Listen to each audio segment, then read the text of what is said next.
Salut les amis, c'est Renaud, investirrenoway.fr. J'espère que vous allez bien.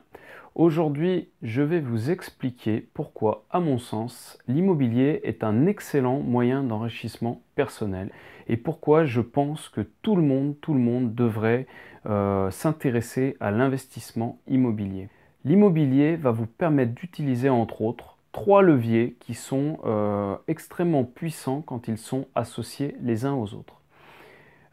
Alors qu'est-ce que c'est qu'un levier? C'est pas un terme technique du tout. Vous voyez le levier, c'est tout simplement le principe en fait de démultiplier ses forces en utilisant un outil extérieur, hein, que ce soit une stratégie, un outil, quelque chose qui va vous permettre de démultiplier vos forces pour atteindre des résultats que vous ne pourriez pas atteindre seul.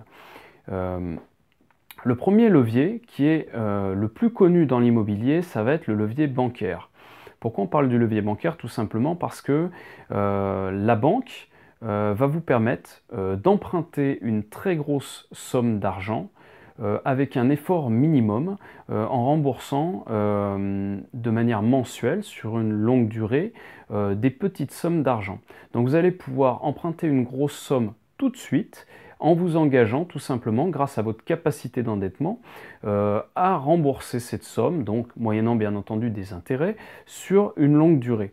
Donc ça c'est le premier levier, tout simplement parce que si on n'avait pas ce levier bancaire, acheter un appart ne serait-ce qu'à 100 000 euros, ça deviendrait extrêmement compliqué pour la plupart des gens parce qu'il n'y a pas beaucoup de monde qui a 100 000 euros en cash sur son compte. Par contre, aujourd'hui, encore en 2017, quasiment tout le monde avec une situation normale peut emprunter facilement 100 000 euros à une banque pour pouvoir investir dans l'immobilier.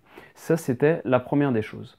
Le deuxième levier, qui est à mon sens très important également, et donc qui est quasiment mon préféré, comme vous l'aurez compris, c'est le levier des travaux.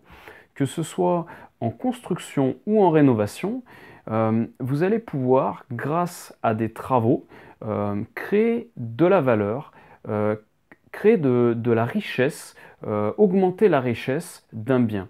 Que vous achetez un terrain sur lequel vous allez construire, que vous achetez un bien en mauvais état à rénover, un bien à transformer, par exemple un garage, un entrepôt que vous allez transformer en habitation, en utilisant le levier travaux, vous allez pouvoir démultiplier la valeur de ce bien.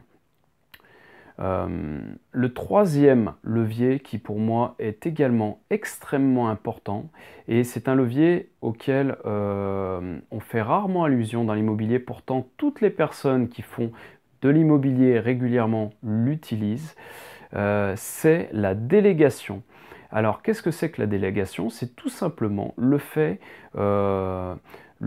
d'utiliser les forces d'autres personnes, de se créer une équipe et de s'entourer d'autres personnes pour pouvoir démultiplier ses résultats. J'ai fait une vidéo dernièrement que je vous conseille d'aller voir si vous ne l'avez pas vue, où j'expliquais que pour moi l'investissement immobilier, c'est comme un entrepreneur. Quand vous investissez dans l'immobilier, quelque part, vous êtes comme à la tête d'une entreprise. Et le gros avantage de l'entrepreneur par rapport au salarié, c'est qu'il peut utiliser la délégation. Il peut démultiplier ses forces en se créant une équipe et en donnant des tâches à d'autres personnes qui vont pouvoir être plus performantes que lui et au moins démultiplier ses efforts. Tout simplement, quand vous êtes salarié, par exemple, si demain vous voulez gagner plus, vous allez voir votre patron et vous lui dites j'aimerais que vous me payiez plus. Votre patron, il va vous dire bah oui, pas de problème, produis plus. Simplement, aujourd'hui, vous avez deux bras, deux jambes, vous ne pouvez pas produire plus. L'avantage de l'entrepreneur, c'est que pour produire plus, il lui suffit de s'entourer de personnes en embauchant, en sous-traitant, en déléguant, pour pouvoir tout simplement démultiplier ses forces et pour pouvoir faire plus. Et ça, c'est quasiment infini. On a rarement vu une très grosse entreprise avec une seule personne qui fait tout. Même les petites entreprises, rapidement, dès qu'elles prennent un peu d'ampleur, elles vont déléguer, elles vont prendre des personnes pour gérer la comptabilité, gérer le secrétariat, gérer le service client, etc. Dans l'immobilier, vous avez cette énorme force de pouvoir déléguer, de vous comporter quelque part comme un entrepreneur, comme un patron. Et ça, pour moi, c'est une force dans laquelle on fait rarement allusion.